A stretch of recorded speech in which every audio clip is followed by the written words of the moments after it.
So I'm here with Andy Holz from Plugged In, which is absolutely fantastic. Hi, Adam.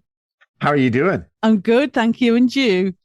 I'm great. I'm great. I'm having a great day. Oh, fantastic. So, what have you got for us in the world of media, books, I don't know, YouTube, films, music, you name it? What have you got? So much. We have a little bit of everything, and I want to start with something that I haven't actually had a chance to see yet, but I want to talk about it. And that is a Taylor Swift movie. Are they doing that over there this weekend too?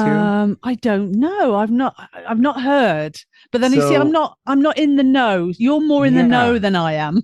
I suspect it's being released. So, Taylor Swift has a new album coming out this weekend, and it's called The Life of a Showgirl. And if you've seen any of the artwork, she has a very Las Vegas showgirl kind of vibe going on.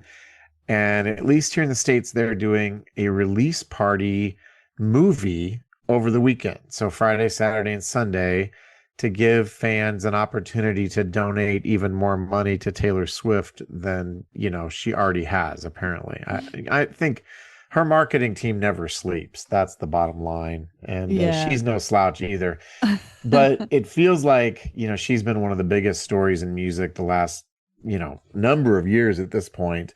Her Eras tour globally was massive. It made literally like $2 billion, and she's not resting. And she's got this album coming out. Haven't listened to it yet, but she's going to be back in the zeitgeist and in the spotlight as if she ever retreated that far. And there may be listeners among your folks who have daughters or sons who really enjoy Taylor Swift. And I will say, I think she is an amazing storyteller. I think she's a phenomenal songwriter. She's great with words. I understand her appeal. And she still has that sort of girl next door ish vibe. If the girl next door was worth a couple $1 billion, right? um, but she also has a worldview that I think really, really, really places a sense of identity on romance and on love. And I think that on one hand, that can be redemptive, right? Our relationships with each other are important. And so finding somebody that we want to spend our life with that shares our values and our heartbeat, that's a good thing. But, if you know anything about Taylor Swift, it can get a little bit obsessive and unhealthy at times too. And her last several albums, not super explicit, but certainly some allusions to sexual things. And her language has really gotten worse too. A lot more profanity on the last album than we have seen from her. And so I'm curious where she goes here content wise. I'm also curious where she goes storytelling wise, because by all accounts, she's on the verge of getting married to Travis Kelce, an American football player. She seems very happy, but she has not built her brand on happiness. She's built her brand on tragedy. So is she going to Ah. have to role play a little bit more? Is she going to have to tell stories that are a little bit more fictional and less autobiographical? I don't know. We'll That's see. But interesting. I'm Mm. curious about all of that, though. Yeah, So, I had heard that about the impending marriage, but it's yes. interesting how you say, yeah, a lot of her songs are written about tragedy. So living happily ever after songs, maybe not her kind of thing. But Yeah. yeah, we'll Yeah, and they were see. early. They were early in her career, but she quickly grew tired of Oh, that. And oh, her first couple albums actually are very, very sweet, and things have gotten a little more, you could say, dark, a little more mm, complex since then. And full disclosure, I have two teen daughters. We went to the Eras tour not once but twice, so I have an ongoing conversation with my daughters about Taylor Swift and her perspective on reality, because oh, you know what? When you identify with a musician and with their songs and you listen to them hundreds, if not thousands of times, there's a lot of opportunity for influence there. And so you guys have a strong music focus. I think music, pound for pound, ounce for ounce, exerts more influence in the lives of kids than maybe any other entertainment medium, because of that repeated exposure. Yeah, absolutely. I mean, we always say that we play Taylor Swift, but clearly, if there's some profanity, we won't Sure. be able to because there's no bad language on pure Yep. 24/7 radio. So that won't happen. Yep. But it's good to have the warnings about that and to be sure and understand what we're getting ourselves in for, so we can make informed choices. Absolutely. Absolutely. Brilliant. So Taylor Swift, that's a bit of music. Yep. What else have you got for us? So last week, Andy and I talked about a movie called Gabby's Dollhouse, the movie. Gabby's Dollhouse is a TV show on Netflix that is about a girl. Actually, the actress is 17, but she plays younger than that on the show, who has a little magical headband with cat ears, and she squeezes her cat ears and she shrinks down and can get in the dollhouse with her cats. So it's very sweet. And I'm not going to say more about that. You can find our full review at pluggedin.com. But this week we had an opportunity to interview Gloria Estefan, who was a singer in the 80s, and then the star of the show who plays Gabby, Layla Lockhart Craner. And if you go to our YouTube page for Plugged In, Kennedy Unthank, one of our reviewers, spent some time talking with both of them. And so Mm. you may not think of Plugged In as someplace you go for interviews, but occasionally, not every week, but fairly regularly, we have opportunities to talk to people who are creating the things that we're watching and listening to. So I would just commend that to Oh, people's that sounds attention. fun. Yeah, sounds fantastic. Plugged in doing interviews. I didn't know that either. Yep.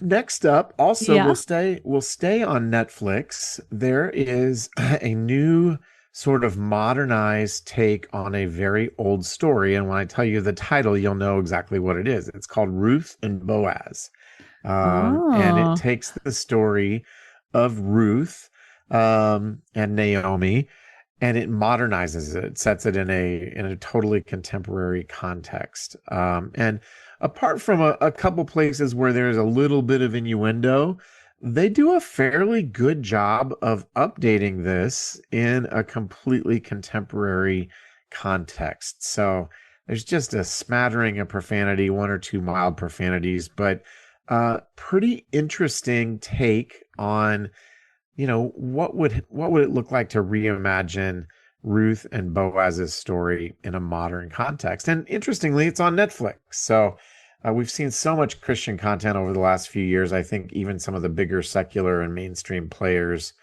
are looking for a way to get in on that action. And so Ruth and Mm. Boaz, and you can find our full review at pluggedin.com. Yeah, I love that story, Ruth and Boaz. I absolutely do. And what's really good, it's like a little short book in the Bible that you can Yeah. read within a few Yep. sort of minutes, rather than some of them being quite long. So that's one you can read in one sitting, and it's just really lovely, isn't it? Because Absolutely. there's a good ending, a happy ending, as it were. So yeah, that would lend itself, wouldn't it, to a film?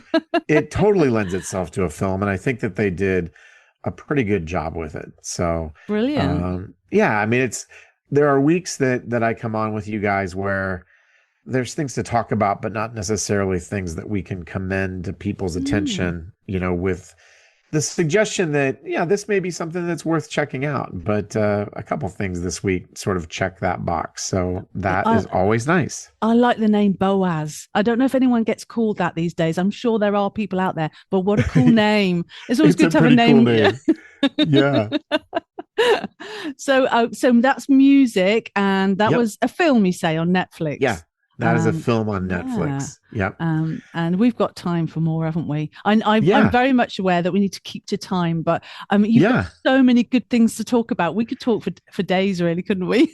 Yeah, we could. There's another thing that is on YouTube. We review YouTube channels, but this isn't a YouTube channel review. This is a TV show that the creators who have produced it independently have released on YouTube, and it is called The Promised Land. Now, you might think, oh, that's probably about Moses and the Israelites, and that part you would be correct. Here's where it gets weird, funny, interesting, and creative in equal measure. Imagine if you took the story of Moses and you mashed it up with The Office. the TV show The Office, and there's a British version and an American version. Pick either one, doesn't matter.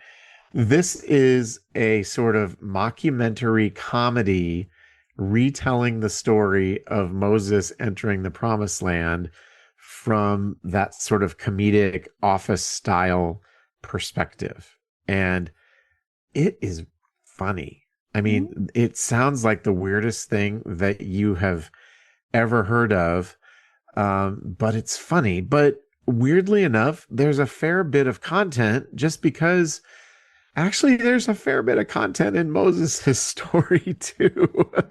And so there will be weird things that happen on here, and you'll think, oh, that was very strange. And then you'll look it up and like, oh, I guess that was in there and I never noticed it before. Oh, wow. So if nothing else, you'll want to read the Bible, won't you? Like, yeah, what does it actually say? What's the story? Exactly. Where is that? Exactly. You know, like for example, Moses is you know, sort of whining to the camera, and he says, just once it would be nice if there was a line of people who would say, hey Moses, thank you for getting us out of Egypt. Can't wait to get to the promised land. Have a great day. I mean, it's just, it's got that kind of in the US, The Office was headed up by Steve Carell. I think who was it? Gervais, wasn't it? Original. Yeah, he was the original writer, Ricky Gervais. Yeah. I actually am partial to the British version, but yeah? I may be in the minority.